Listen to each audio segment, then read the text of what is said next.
Hello guys, mumeze mute?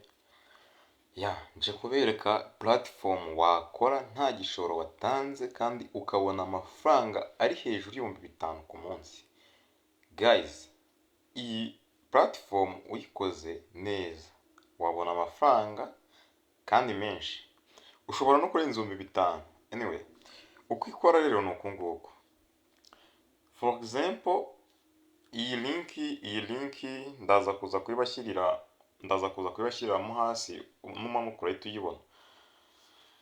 Iyi ni link yanjye jewe ntumiraho abantu banjye. Okay, uko ikora ni uku nguku.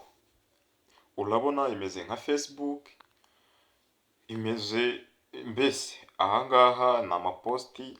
Icyo ukora wowe ni kimwe gusa, uraza ukalikinga, waba ufite umwanya ugatera comment. Uko ukomeza gutera comment,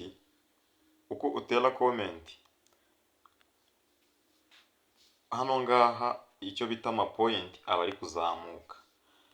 Noneho ni urugero, urapostinze, urauploadinga image, wenda tuvuge ni urugero wauploadinge iyi ngiyi,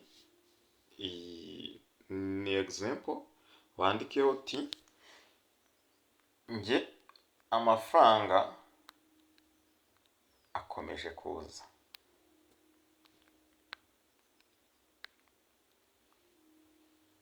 Ni urugero ndi kuguha. Ugaza ugasharinga. Kakantu wipostingiye nikamara kujyaho.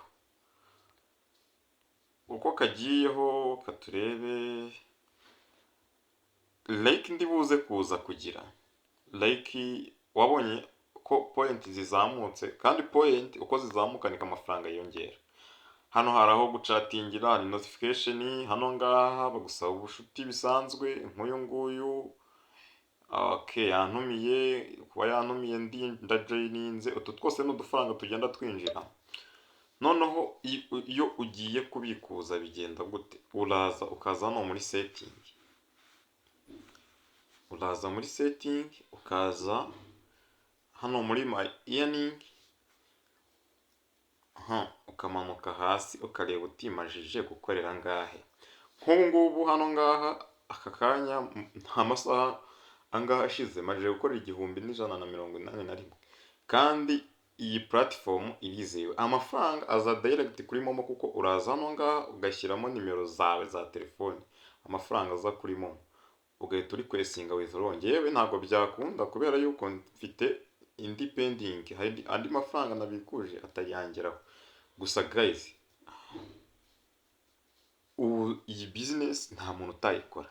Biroroshye cyane, nta kindi kintu bisaba. Gukora kuri link, ugakora account, wamara gukora account amafaranga atangira kwinjira. Sawa, murakoze cyane. Ugira ikibazo yandike muri comment, ndaza kumusobanurira, ndaza gusigamo na nimero zanjye za WhatsApp, ubundi munyandikire mbasobanurire. Murakoze cyane.